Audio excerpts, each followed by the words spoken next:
Y nada, yo sin más presentaros al entrevistado de hoy.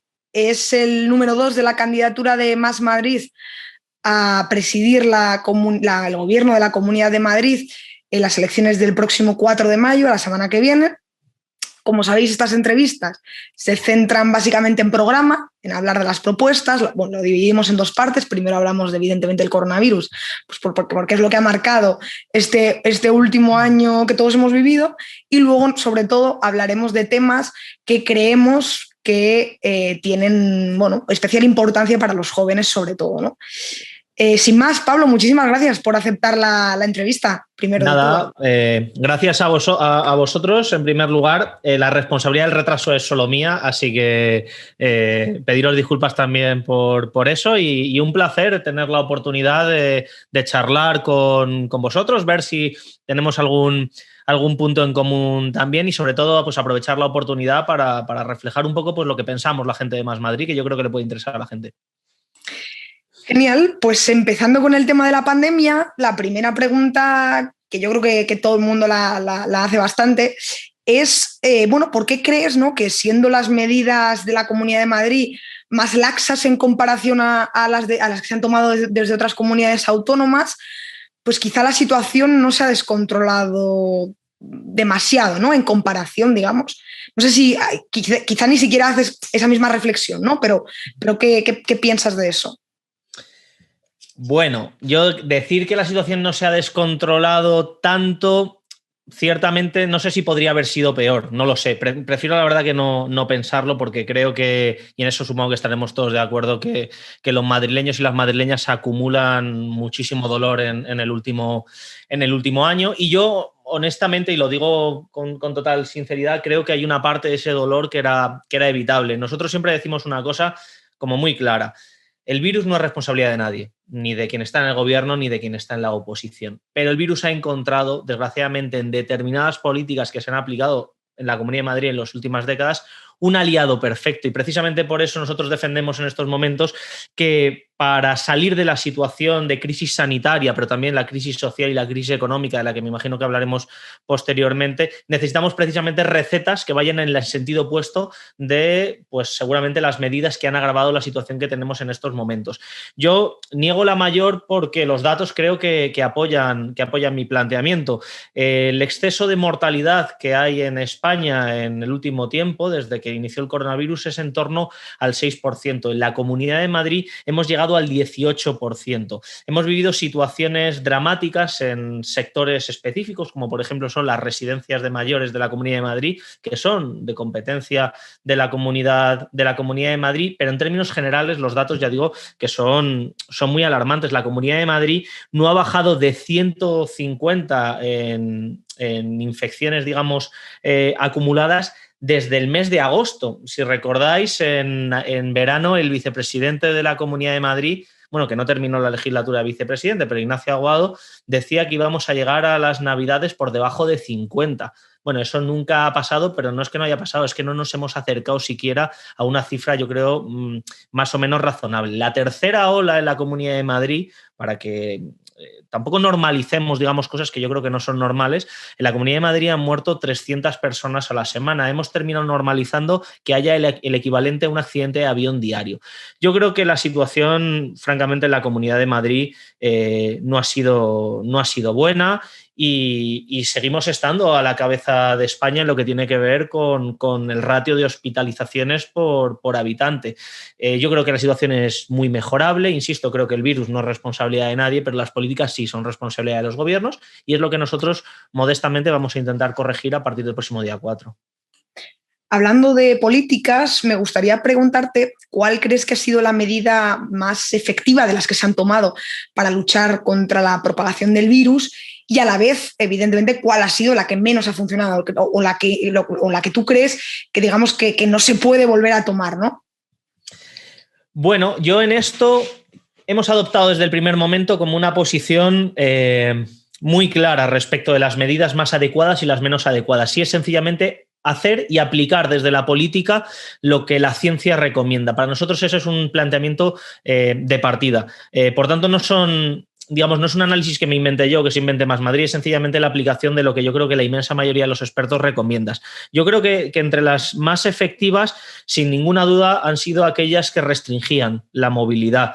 Creo que el rastreo es una gran medida y es particularmente eficaz para controlar los rebrotes. Es eficaz donde lo ha habido. En la Comunidad de Madrid ha habido muy poco, y seguramente es una de las cosas que mejor se podrían que más se podrían mejorar de cara a futuro. E indudablemente la vacunación. La vacunación es la gran herramienta, el mejor arma que tenemos contra el virus.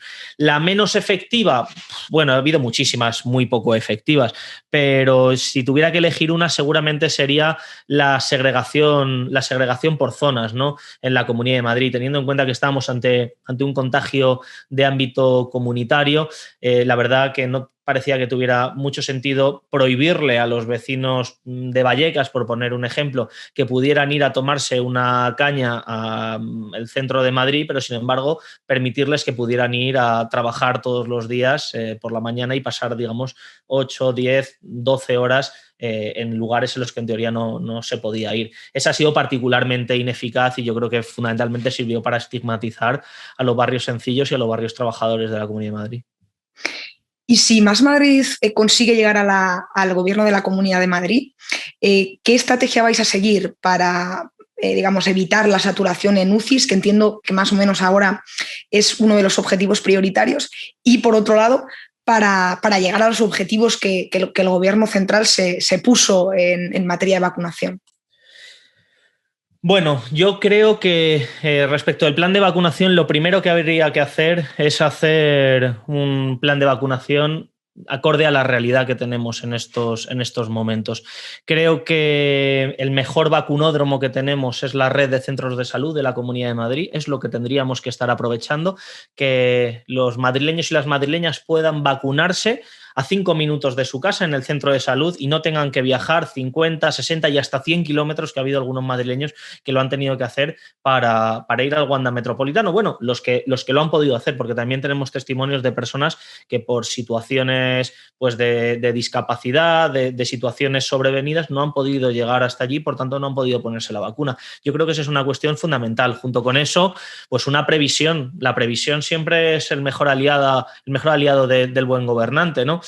Cuando tú haces una buena previsión, cuando haces acopio de las jeringuillas que son necesarias para poder aprovechar todas las vacunas, pues con eso garantizas que no se desperdician vacunas y, en definitiva, haces de tu gestión un elemento que suma a la vacunación, que suma a la ciencia y que suma para intentar resolver un reto complejo como el que tenemos. Eso en lo relativo al plan de vacunación, que por supuesto tendría que desarrollarse 7 días a la semana, 24 horas. Es decir, creo que tiene que ser la prioridad máxima. Nosotros en la Asamblea de Madrid propusimos un plan de vacunación que salió adelante, aprobado en la Asamblea de Madrid con el voto en contra del Partido Popular, y esas serían las líneas maestras que nosotros pondríamos en marcha. En lo que tiene que ver con el colapso de las UCIs, que evidentemente es una de las grandes preocupaciones y que en estos momentos hay signos de preocupación en los hospitales de la Comunidad de Madrid, nosotros evidentemente creemos que una de las cosas más importantes y de las cosas pendientes que hay en estos momentos es aumentar el personal de los centros de salud y aumentar el personal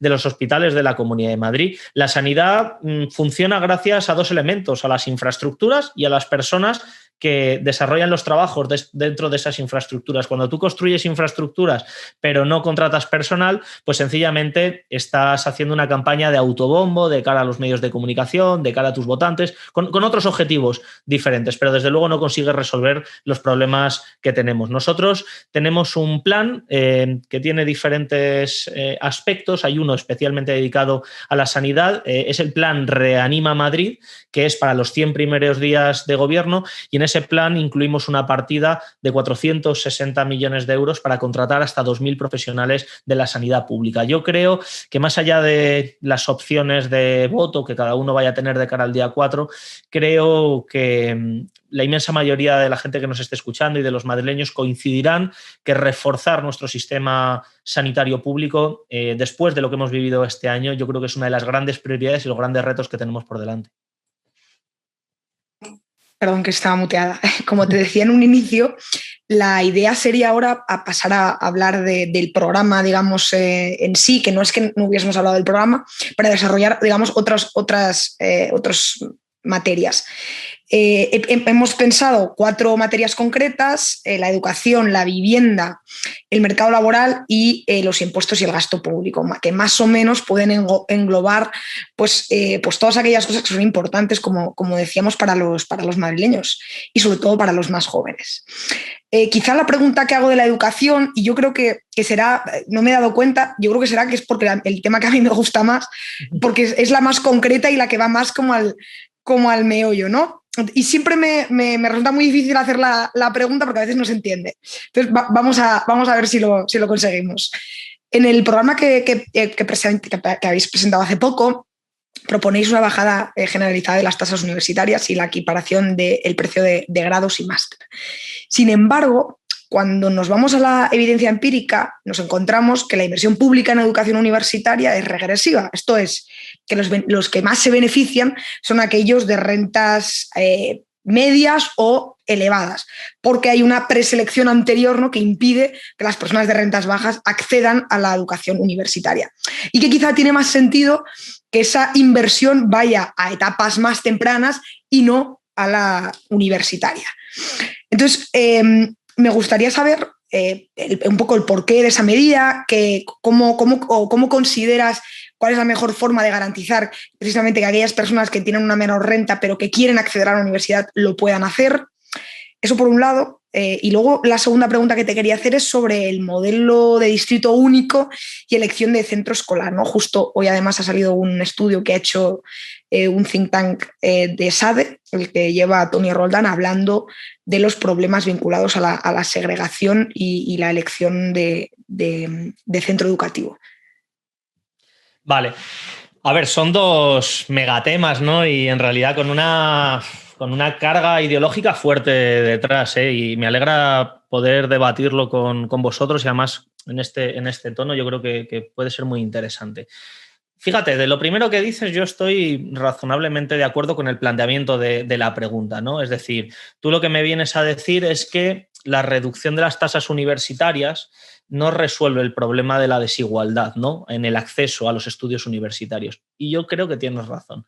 No lo resuelve por completo, lo resuelve de manera parcial. Yo lo que creo es que en estos momentos hay familias que llegan a la universidad, personas que llegan a la universidad y tienen dificultades para continuar sus estudios, tienen dificultades para matricularse, se les hace un poquito más cuesta arriba sacar sus estudios.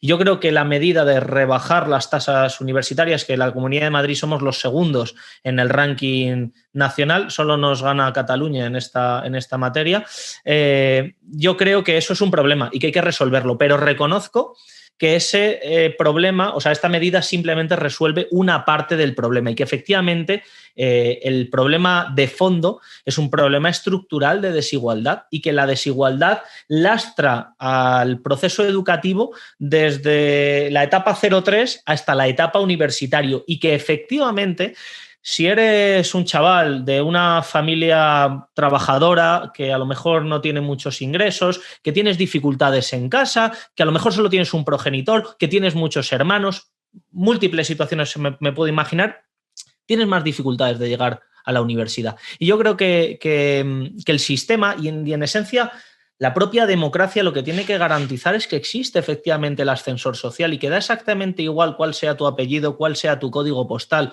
y cuál sea la familia en la que hayas nacido, tienes que tener las mismas oportunidades que el resto para cursar estudios universitarios si así lo deseas. Y es verdad que eso en España ahora no existe. Hay una diferencia, yo creo, muy grande entre lo que son las libertades formales y las libertades desde el punto de vista material. Y yo eso lo reconozco. Creo que la medida que nosotros ponemos en marcha contribuye a solucionar una parte del problema, pero el problema, digamos, más de fondo continúa sobreviviendo y que por tanto ahí nos obligaría seguramente a hablar pues de algunas de las cosas que me imagino comentaremos después, nos obligaría a hablar de fiscalidad, de redistribución de la riqueza, nos obligaría a hablar, digamos, de los elementos de fondo que configuran, pues yo lo que creo que es una sociedad muy rota por la desigualdad y que es un lastre, en mi opinión, para el conjunto del sistema, no simplemente para quienes lo padecen en primera persona.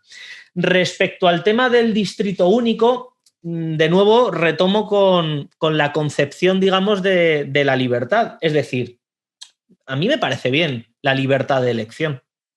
Yo, en ese sentido, quizás no soy liberal en el sentido económico, pero sí me siento representado en esos planteamientos en favor de la libertad, y entiendo que la ciudadanía tiene derecho, en cierta medida, a elegir y a poder tomar sus propias decisiones. Pero, ojo, para poder elegir hace falta que puedas elegir entre cosas que tengan unas condiciones equivalentes. Porque si de lo que estamos hablando es que los colegios de los barrios sencillos y de los barrios trabajadores están infradotados, tienen ratios en clase absolutamente desproporcionados, tienen inmensas dificultades desde el punto de vista estructural que lastran las posibilidades de los alumnos que allí lo cursan, y lo que decimos es no, libertad para que esa gente pueda ir a estudiar a otros lugares, yo lo que digo es no. Esa no es la solución. La solución es garantizar que el mejor colegio disponible es también el que está a 5 minutos de tu casa.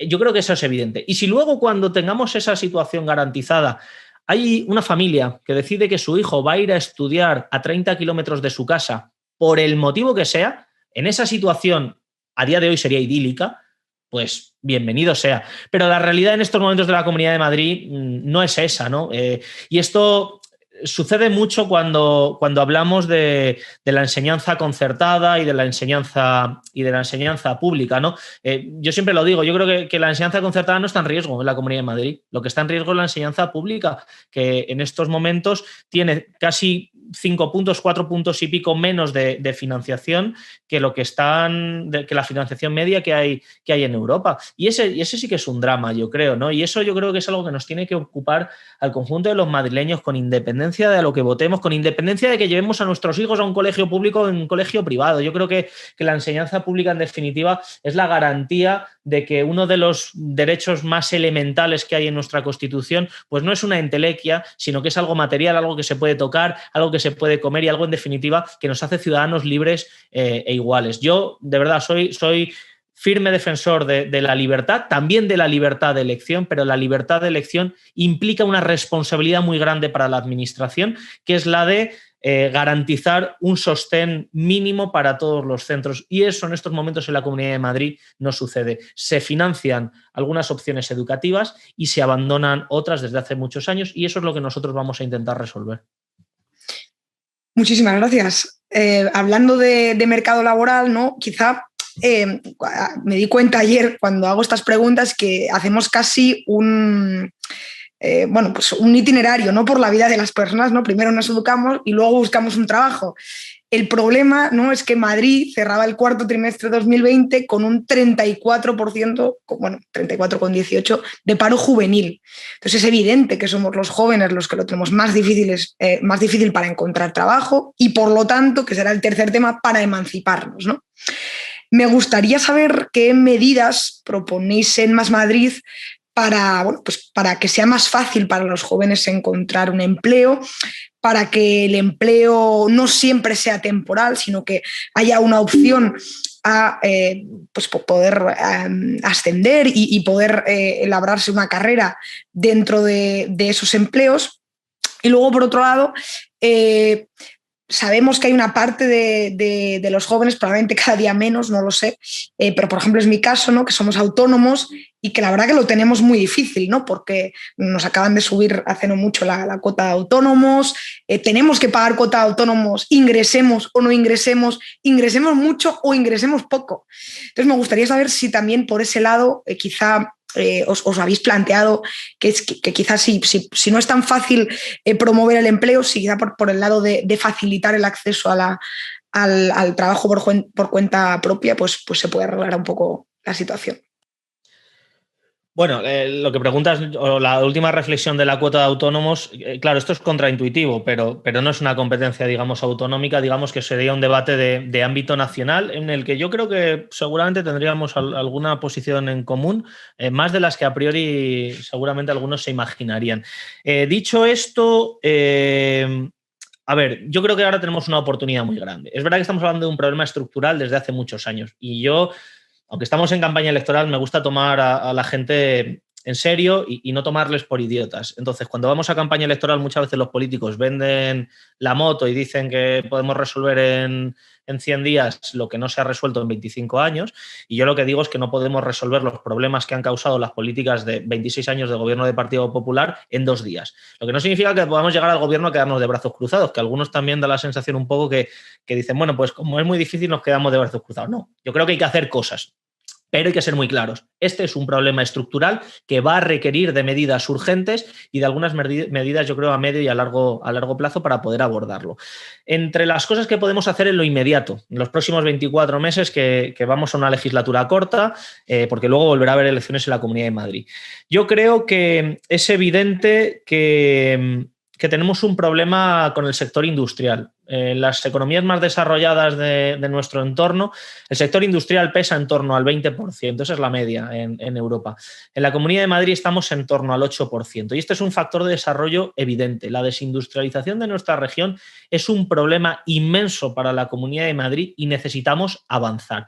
Esto significa que tengamos que reproducir o implementar desde la Comunidad de Madrid una forma de entender el sector industrial trasnochada de hace 20 años, de hace 30 años. No, en absoluto. Tenemos que apostar por en realidad los espacios que el mercado y que las necesidades de las personas en estos momentos pues abren, ¿no? Y en ese sentido yo creo que todo lo relativo a la transición ecológica es una oportunidad inmensa, y para eso vienen precisamente los fondos europeos, vienen para enmendar los errores provocados por una salida en falso de la crisis de 2007 y 2008, que yo creo que dejó un reguero de miseria y desigualdad muy importante, particularmente en la Comunidad de Madrid. Esto yo creo que en estos momentos lo comparte hasta el Fondo Monetario Internacional y, por supuesto, las instituciones europeas, porque son las que están diciendo que las recetas para salir de esta crisis en estos momentos no son las de 2007 y la de 2008, no son la de la contención del gasto público, sino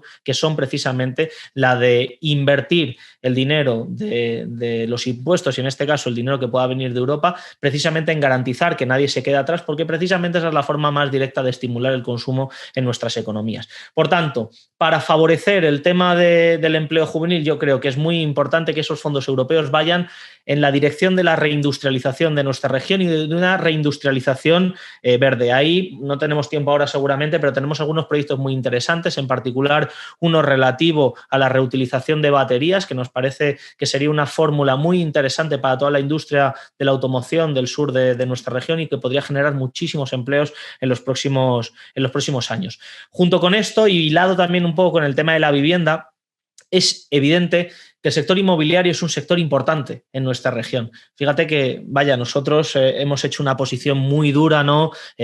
Contra los desahucios, contra el pelotazo urbanístico, contra toda esta política del ladrillo, y sin embargo te estoy diciendo, el sector inmobiliario es un sector productivo muy importante. Hay sector inmobiliario productivo y también lo hay improductivo, y también, digamos, hay dinámicas parasitarias de nuestra economía en el sector inmobiliario. Pero yo creo que hay una forma de entender el sector inmobiliario de manera positiva y generando valor para el conjunto de la sociedad, y es precisamente a través de la rehabilitación de viviendas, que yo creo que conecta muy bien con algunas de las misiones que los fondos europeos han puesto en estos momentos sobre la mesa. Nosotros pensamos que podemos ser capaces de aquí a 2023, que no queda tanto tiempo en realidad, podemos ser capaces de rehabilitar 50.000 viviendas, y eso podría generar un empleo de en torno a unas 80.000 personas.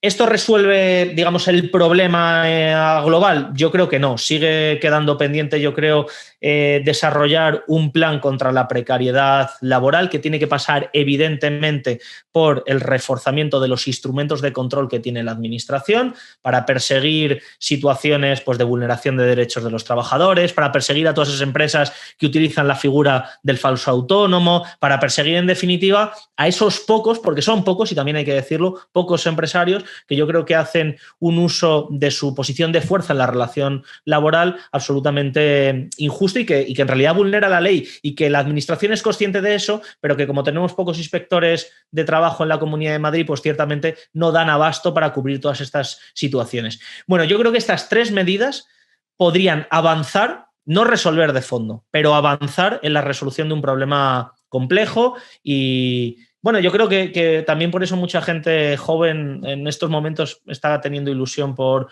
el proyecto que defendemos desde Más Madrid, porque creo que apunta en la dirección de solucionar algunos de los problemas que más nos afectan a los jóvenes. Tú mencionabas el tema de la vivienda, que yo también he mencionado al principio, y era el que te quería plantear ahora. El precio de las viviendas en alquiler de la Comunidad de Madrid llevaba unos años aumentando, aproximadamente creo que desde 2014, aunque es verdad que en la segunda mitad de 2020, evidentemente motivado por la pandemia, esa tendencia se ha invertido, ¿no? Lo que pasa es que no sabemos si esa tendencia va a seguir a la baja o va a volver a aumentar. Entonces, yo creo que podemos estar de acuerdo en que existe un problema de acceso a la vivienda en alquiler, que es a la que pues, en mayor medida los jóvenes accedemos, porque no tenemos un empleo tan estable y unos ingresos tan elevados como para acceder a vivienda en propiedad. Y me gustaría preguntarte qué medidas contempláis en la Comunidad de Madrid para hacer frente a este problema, ¿no? y que sea mucho más fácil para todos los jóvenes madrileños acceder a una vivienda. Bueno, pues de nuevo estamos hablando de un problema que encadena muchos otros problemas. Nosotros tenemos una perspectiva, digamos, global que parte del hecho de que pensamos que la mejor manera de estimular el consumo, a lo mejor en esto igual estamos hasta de acuerdo también, la mejor manera de estimular el consumo en este caso es garantizar que los ciudadanos puedan tener renta disponible para hacerlo y que es una forma también de ser libres, ¿no? De poder decidir en qué invertir nuestros recursos y el producto de nuestro trabajo, pues en definitiva para poder desarrollarnos como personas. Y es evidente que una persona joven, fundamentalmente son jóvenes, aunque no solo, pero que una persona joven que tiene que dedicar el 60% de sus ingresos mensuales a pagar un alquiler, pues ciertamente es muy difícil que pueda desarrollarse plenamente en términos personales, que pueda formar una familia si la quiere formar, que pueda viajar, que pueda interesarse por otras cuestiones. No lo sé, creo que eso es un problema social de primera índole y que muchas veces lo intentamos sectorializar, como decir, no, el problema de la vivienda. Bueno, es el problema de la vivienda y no solo, en realidad es el problema de un modelo de sociedad y de un modelo de consumo, si me apuras, que yo creo que genera altas cotas de insatisfacción en el grueso de la población y que desde luego es lo antagónico al bienestar social, que yo creo que es un principio rector maravilloso que desgraciadamente la política madrileña ha abandonado hace muchos años y que yo creo que sería muy interesante volver a poner de relevancia. Yo creo que el modelo que nosotros defendemos desde Más Madrid para el sector de la vivienda es exactamente el antagónico al que ha defendido el Partido Popular cuando ha realizado ventas ilegales de vivienda pública a fondos buitre en la Comunidad de Madrid, cuando los tribunales de justicia lo han condenado y cuando el Gobierno de la Comunidad de Madrid se sigue negando a cumplir con la sentencia. Creo que ese ejemplo nos sirve precisamente para delinear exactamente cuál es el modelo que nosotros no queremos. Desde el año 2019 no se ha construido en la Comunidad de Madrid ni una sola vivienda social. Y fíjate que yo creo que todos coincidiremos que el problema de la vivienda es central en la Comunidad de Madrid. Digamos que los partidos políticos no discutimos sobre que ese problema existe o no existe. Sencillamente podemos discutir sobre las medidas que ofrecemos para resolverlo. Bueno, pues quien gobierna en la Comunidad de Madrid, quien se presenta a la reelección, su modelo para resolver el problema de la vivienda es sencillamente la ley de la selva, que cada uno se apañe.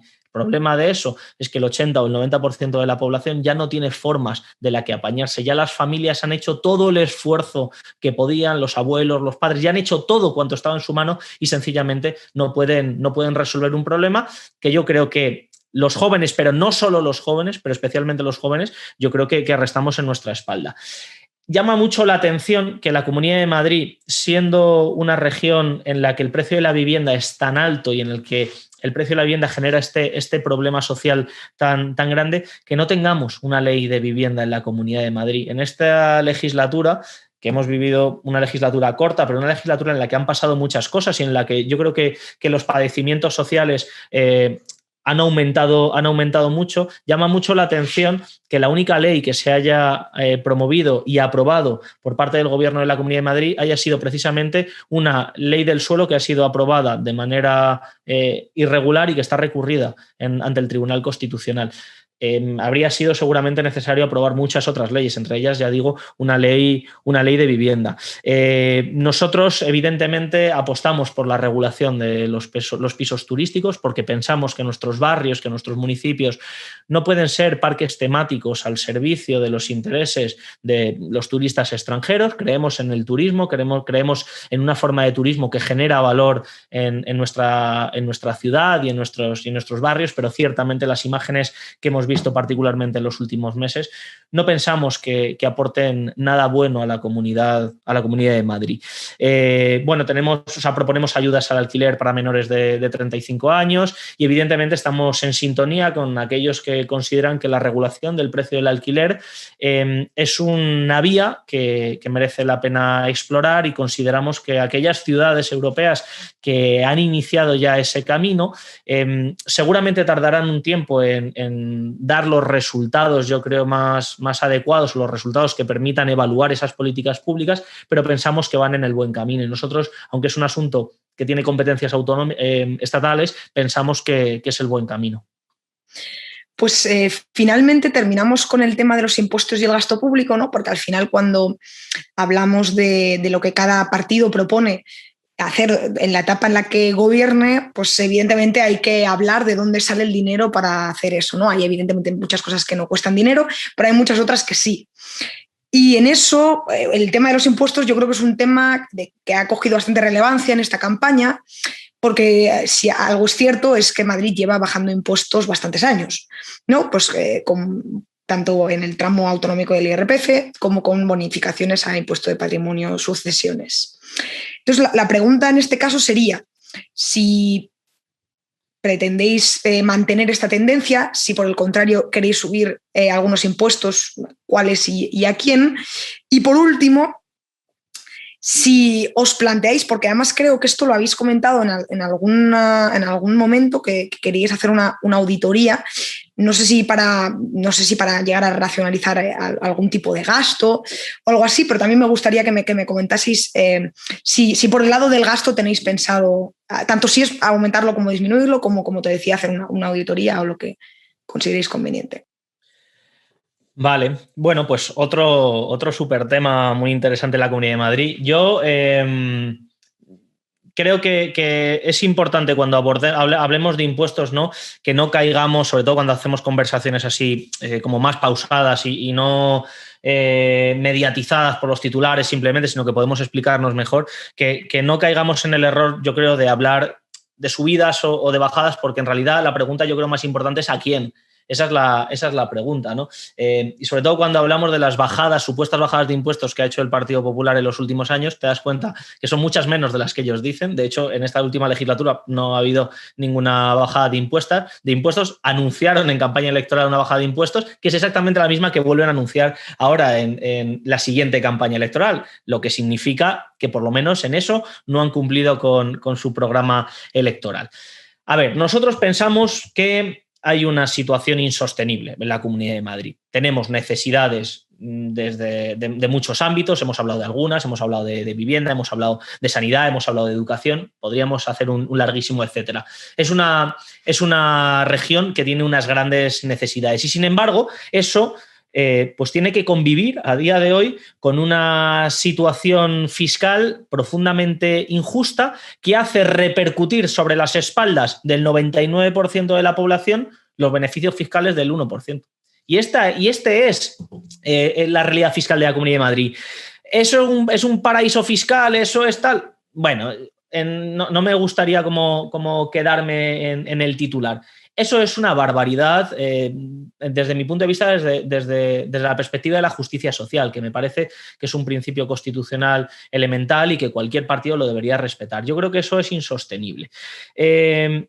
Ha habido una discusión, yo creo, muy, muy grande en esta campaña sobre qué hay que hacer con los impuestos cuando lleguemos al gobierno. Y yo escuché al señor Gabilondo decir que no había que hacer nada. Yo, claro, pues no estoy de acuerdo con eso, porque si no hay que hacer nada, pues para eso en realidad no te presentes a las elecciones, para eso se presenta ya Isabel Díaz Ayuso, que defiende su programa fiscal. Yo creo que entre no hacer nada y decirle a la ciudadanía que en 5 minutos vas a poder resolver todo el problema fiscal que hay en la Comunidad de Madrid, heredado de décadas de gobiernos del Partido Popular, Pues yo creo que hay un punto intermedio que es en mi opinión, es el más honesto, es el más pragmático y es el más posible y el más justo. Yo creo que hay dos objetivos. En primer lugar, tenemos la situación del impuesto de patrimonio, que tiene bonificado hasta el 99%. Son unas bonificaciones que benefician esencialmente a 18.000 madrileños. La Comunidad de Madrid vivimos 7 millones de personas, 18.000 madrileños que dejan de ingresar al erario público 4.500 millones de euros. Bueno, no me voy a poner a detallar la cantidad de cosas que se podrían hacer con ese dinero, pero evidentemente la prioridad del futuro gobierno, si lo preside mi compañera Mónica García, si Más Madrid lidera el futuro gobierno progresista, evidentemente no va a ser sostener esos privilegios fiscales, sino que va a ser intentar recuperar ese dinero para que los que más tienen aporten en la misma medida en lo que están aportando el resto de madrileños y para que se acabe esa situación por la cual un madrileño que ingresa 15.000 euros al año, por poner un ejemplo de un sueldo que existe en la Comunidad de Madrid, 15.000 euros al año, pague los mismos impuestos que una persona que tiene 15 millones de patrimonio. Eso no puede ser. Habrá quien le parezca bien, yo lo respeto porque la democracia sí lo exige, pero yo no estoy de acuerdo y creo que la inmensa mayoría de la gente lo entendería a la perfección. Y luego... creo que esto digamos es para lo inmediato. Luego creo que a medio plazo hay una serie de cuestiones que tenemos que abordar, que tienen que ver con el tramo autonómico del IRPF y que tienen que ver con el impuesto de sucesiones. Nosotros en ese sentido creemos que habría que incluir criterios de progresividad en las exenciones del impuesto y en definitiva intentar garantizar que esa brecha social, esa diagonal de la desigualdad que atraviesa la Comunidad de Madrid y que determina que si naces en el margen izquierdo tienes unas posibilidades y si naces en el margen derecho tienes otra, pues la vayamos acortando en la medida de lo posible. Eso es una cosa que tenemos que hacer, que mentiríamos si dijéramos que se puede resolver de la noche a la mañana. Es un asunto complejo y que tendremos que abordar y que para eso seguramente tengamos que tener un horizonte un poco más largo. Necesitaríamos seguramente resolver las situaciones más agudas de crisis económica que hay en estos momentos. Por tanto, nuestras prioridades en materia fiscal las establecemos como en dos fases, ¿no? Una primera fase impuesto de patrimonio y una segunda fase más a medio plazo cuando la situación económica haya mejorado un poco, en la que hablaremos evidentemente del tramo autonómico del IRPF y hablaremos del impuesto de sucesiones. Al final, la filosofía de fondo es que los impuestos no hay que subirlos, que eso es lo más importante. No hay que subir los impuestos en la Comunidad de Madrid. Lo que hay que hacer es que aquellos que en estos momentos no pagan, que son muy poquitos, empiecen a pagar como ya están pagando la inmensa mayoría de los madrileños. Pues muchísimas gracias, Pablo. Ha sido una entrevista muy entretenida. Yo agradezco a todos los que hacéis el esfuerzo para empezar, de animaros a participar en las entrevistas, porque yo sé que estáis de campaña y que la campaña es un momento muy acelerado y cuesta buscar un tiempo para este tipo de cosas. Pero yo creo que es importante. Yo creo que es importante hablar de programa, creo que es importante hablar de las cosas que le importan a la gente y no tanto pues, de lo que al final se pierde en las entrevistas del día a día, de la inmediatez, de los titulares. Así que, pues nuevamente te agradezco enormemente que hayas aceptado participar. Nada, os doy las gracias por la invitación, ha sido un placer y además que es nuestra obligación y que seguramente haya gente que nos pueda estar escuchando que a lo mejor tenía una idea preconcebida y luego al escucharte dice, oye, pues esto que dicen, pues a lo mejor es razonable. Yo creo que esa es la misión de la política y muchísimas gracias por haberme invitado, claro. Nada, pues a la gente que nos está viendo, decirles que les emplazo mañana, que bueno, esta semana ya lo saben, hago un directo cada día, mañana vamos a estar con Araceli de Ciudadanos y así hasta la semana que viene. Un abrazo a todos.